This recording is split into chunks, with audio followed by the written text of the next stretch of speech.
नमस्कार, मी राहुल कारंडे। आता आपल्या मागे आहे नॅशनल हायवे 50 म्हणजे पुणे नाशिक हायवे। आता याचं सिमेंट कॉन्क्रिटीकरण चालू आहे। तसा हा रस्ता होऊन साधारणतः 5 ते 7 वर्ष झाले असतील।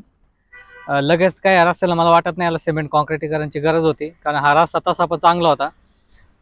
आता इकडची एक साईड बंद आहे, एका साईडला येणं जाणं दोन्ही पण चालू आहे। इथून 2 किलोमीटर अंतरावरती 1.5 ते 2 किलोमीटरची ट्रॅफिक लागलेली आहे। आणि एवढा चांगला रस्ता असताना हे सिमेंट कॉन्क्रिटीकरण करायची काय गरज होती हे तर काय मला समजलं नाही। सिमेंटचा रस्ता हा डांबरी रस्त्यापेक्षा टिकायला चांगला आहे आणि जे अवजड वाहन आहेत त्यांच्यासाठी चांगलं आहे। पण मग जेव्हा 5-6 वर्षांपूर्वी हा डांबरी रस्ता झाला, मग त्यावेळेस तुम्ही डांबरी रस्ता न करता डायरेक्ट सिमेंटचाच रस्ता करायचा ना। त्यावेळेस काय सिमेंटचा शोध लागला नव्हता का? आता तुम्ही डांबर उकरून सिमेंट टाकताय, नंतर सिमेंट उकरून काहीतरी टाकशन अजून तुमचं चालतं डांबर सिमेंट। इथं लोक रोजच्या राशन घ्यायला परेशान आहेत। लोक तुमचे टोल टॅक्स हे राशनपेक्षा जास्त महाग होत चाललेत। सिमेंटचा रस्ता बनवायला डांबरी रस्त्यापेक्षा जास्त खर्च येतो, तसं त्याच्या दुरुस्तीला पण जास्त खर्च येणार आहे। आणि हे डांबरी रस्त्याचे खड्डे लवकर बुजवत नाही, तर मला नाही वाटत हा रस्ता पडून खराब झाला याच्याकडे कोणी बघन पण। आणि जसं हे भ्रष्टाचार करतात रस्त्यांमध्ये, तर मला नाही वाटत हा रस्ता डांबरी रस्त्यापेक्षा जास्त टिकन म्हणून। आज पण असे कितीतरी गाव आहेत ज्या गावांना डांबरीचा सोडा कच्चा रस्ता पण नीटनेटका नाही। त्या गावांमध्ये घरकुलं झालेत, काही त्यांचे शेवटचे हप्ते थकून राहिले, त्यांच्या घरावरती पत्रे सुद्धा पडलेले नाहीत, तसेच भिंती उभ्या करून ठेवल्यात।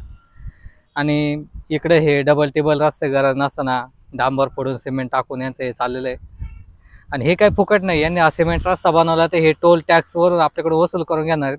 हे सगळे आपल्याच पैशांनी आपल्याच माथी मारायचं काम चालू आहे। जेव्हापासून या रस्त्याचं काम चाललं आहे तेव्हापासून दर दिवशी 4 ते 5च्या टायमिंगला इथं किमान 1.5 किलोमीटरची लाईन लागते, ट्रॅफिक लागते। आणि ह्या रस्त्याचे लेवल पण व्यवस्थित प्रॉपर नाही झाले, गाडी सारखी वर खाली वायबल होत चालते। ह्या रस्त्यावरून पावसाळ्यामध्ये गाडी स्लिप व्हायचे पण जास्त चान्सेस राहतात, पाणी जिरत नाही। ह्या डांबरी रस्त्याने पुण्याला जायला कंटाळा नव्हता येत, पण जेव्हापासून सिमेंट रस्ता आलाय तेव्हापासून या रस्त्याने प्रवास करणं कसं वाटतं। आता तुम्हाला दोन्ही पण रस्ते दिसत आहेत। खालच्या साईडला आहे 6-7 वर्षांचा जुना डांबरी रस्ता आणि वरच्या साईडला आहे 5-6 दिवसांचा नवीन सिमेंटचा रस्ता। तर दोन्ही रस्त्यामधला फरक बघा, गाडी सिमेंटच्या रस्त्यापेक्षा डांबरी रस्त्याने जास्त स्मूथ चालते।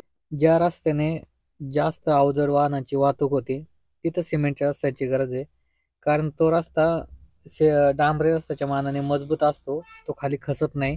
पण तेवढ्या प्रमाणात ह्या पुणे नाशिक हायवेने अवजड वाहनांची वाहतूक होत नाही, त्यामुळं लगेच तरी हा चांगला हायवे फोडून सिमेंट कॉन्क्रीट करायची काही गरज नव्हती असं मला वाटतं। आणि आता केलायच आहे तर वेळोवेळी त्याच्या दुरुस्तीकडे पण शासनाने आणि कॉन्ट्रॅक्ट कंपनीने लक्ष दिलं पाहिजे। आजचा व्हिडिओ आपण इथं थांबवू। तुमचं काय म्हणणं आहे या विषयावर मला खाली कमेंटमध्ये सांगा, आणि मला पुन्हा बघायचं असेल तर चॅनलला सबस्क्राईब करा। भेटू आपण पुढच्या व्हिडिओमध्ये। धन्यवाद।